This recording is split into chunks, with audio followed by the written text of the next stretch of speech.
சச்சச்சச்சே, அந்த ரங்கநாயகி இவள அடிச்சு துரத்துவான்னு பார்த்தா அவ வந்து கோயில் மரத்தடியில உட்கார்ந்திருக்காளா? நான் அவளை என்னமோன்ல நினைச்சேன். இவ என்ன இப்படி இருக்கா? அந்த நர்மதான் லேசுப்பட்டவ இல்ல. தொட்டதுக்கெல்லாம் கோவப்படுற அந்த ரங்கநாயகியவே கோச்சிட்டு போய் மரத்தடியில உட்கார வச்சுட்டால. நீ சும்மாவே இருக்க மாட்டியா? இங்க பாருங்க, நாம வேற ஏதாவது பெருசா செய்யணும். அது அந்த பிரபாகரனை இங்க வர வைக்கிற விஷயமா இருக்கணும். அதெல்லாம் சரிதாம்மா. ஆனா அந்த ரங்கநாயகி அவ்வளவு சீக்கிரம் அடங்கி போற ஆள் இல்லையே. அவளுக்கு தெரியாம அந்த நர்மதா ஏதோ ஒரு வேலையை பண்ணிட்டு இருக்கா. அது தெரிஞ்சும் அவ அமைதியா இருக்கான்னா ஏதோ பெருசா பண்ண போறான்னு தானே அர்த்தம். எனக்கு தெரிஞ்சு இன்னைக்கு ராத்திரி அந்த கிழவன் குடும்பத்துல ஏதோ ஒரு பெரிய சம்பவம் நடக்க போதுன்னு தான் நினைக்கிறேன்.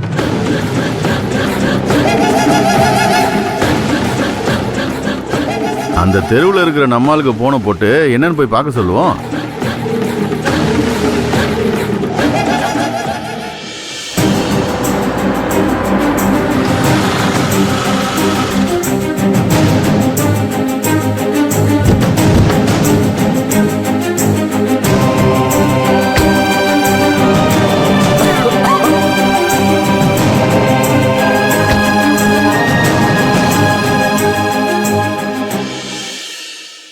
என்னடா இப்படி பண்ணிட்ட?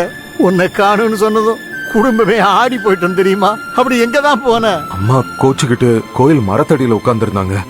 என்ன ரங்கா நீயா இப்படி? சரி, ஆளாளுக்கு பேசிக்கிட்டு இருந்தா பேச்சு வளர்ந்துகிட்டு இருக்கோம். எல்லாரும் போய் சாப்பிட்டு படுங்க, காலையில பேசிக்கலாம். மா, நான் சாப்பாடு போட்டு கொடுக்கறேன், கொஞ்சோண்டு சாப்பிட்டுட்டு படுமா. சொன்ன ஒரு வார்த்தையே என் வயிறும் மனசும் நிறைஞ்சு போச்சுப்பா.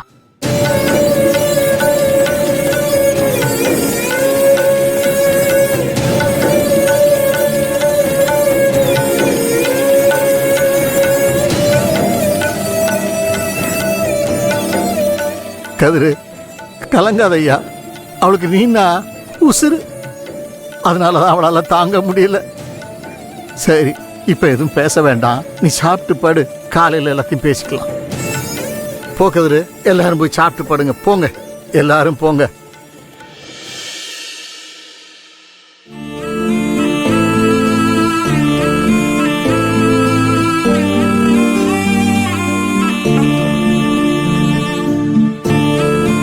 அம்மா இனிமே என்கிட்ட பேச மாட்டாங்களா?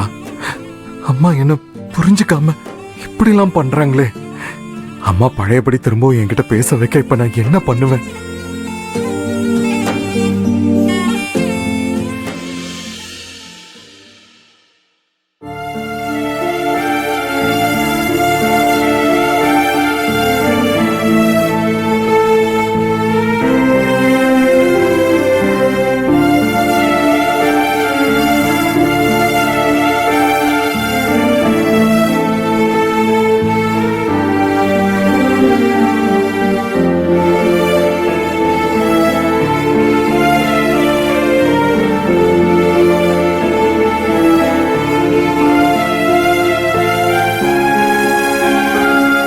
கதிர், கதிர்,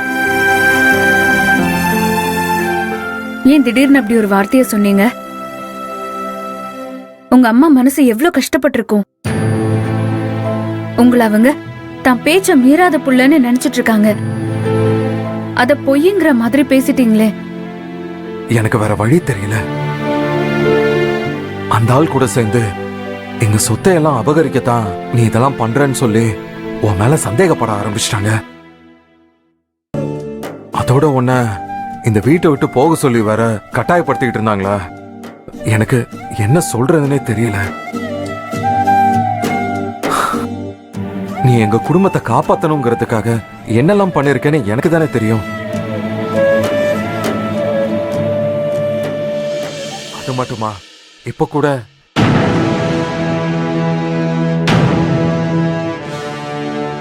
ஹாஸ்பிட்டல்ல பணம் கட்ட முடியாம நகையை தொலைச்சிட்டு நின்னப்போ நீ ஒரு போன் பண்ணதும் உங்க அப்பா 5 லட்சம் ரூபாய் கட்டி இருக்காரு.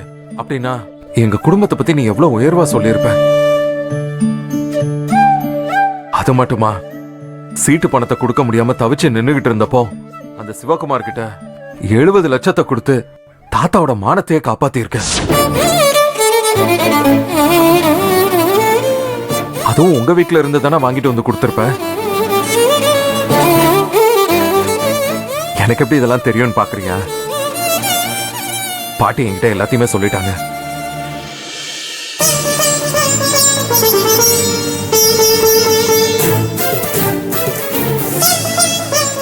இந்த குடும்பத்துக்காக இவ்ளோ செஞ்சோம் உன்ன. அம்மா பேசினதை கேட்டு என்னால அமைதியா இருக்க முடியல. இப்ப கூட எங்க பிரச்சனையெல்லாம் தீர்க்கறதுக்காக நீங்க பேத்தியா நடிக்கிறது உங்க அப்பா அம்மாவுக்கும் தெரிஞ்சிருக்கலாம். லட்சம் லட்சமா பணம் கொடுத்து உதவுனாங்க. இத சொன்னா மட்டும் வேணான்னா சொல்லாம இருக்க போறாங்க? இந்த குடும்பத்தையும் எங்களையும் பத்தி நீ சொன்னதெல்லாம் நம்பிதானே உங்க அப்பா அம்மா எல்லாத்துக்குமே சம்மதிச்சிருப்பாங்க. அதெல்லாம் கெடுக்கிற மாதிரி என் அம்மா கோவமா உன் அப்பா கிட்டயும் உன் அம்மா கிட்டயும் பேசினா நம்ம பொண்ண இப்படி தப்பா பேசுறாங்களேன்னு நினைச்சு வருத்தப்பட்டிருக்க மாட்டாங்க?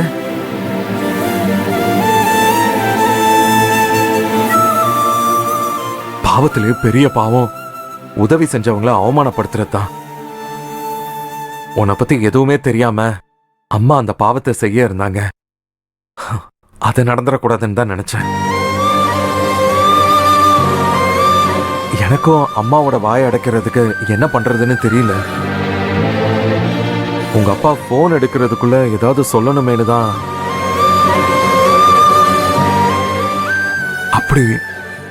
அப்படி ஒரு வார்த்தையை சொல்லிட்டேன்.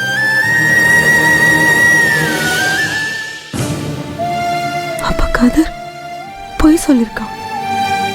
அவளை காப்பாத்துறதுக்காக என்கிட்ட பொய் தான் சொல்லியிருக்கான். என் பிள்ளை என் வார்த்தையை மீறி போகல.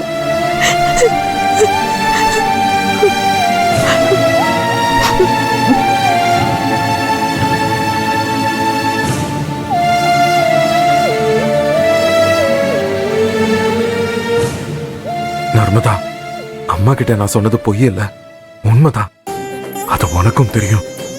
நான் உன்னை லவ் பண்ற மாதிரி நீயும் என்ன லவ் பண்ணிட்டு தான் இருக்கங்கிறதும் எனக்கு தெரியும். ஆனா நம்ம ஒருத்தர் சொல்லிக்காம மனசுக்குள்ளேயே வச்சிருக்கோம்.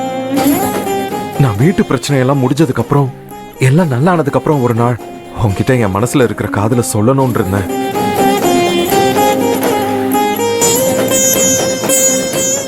ஆனா அதுக்குள்ள அம்மா கிட்ட இப்படி ஒரு சூழல்ல சொல்ல வேண்டியதாயிடுச்சு.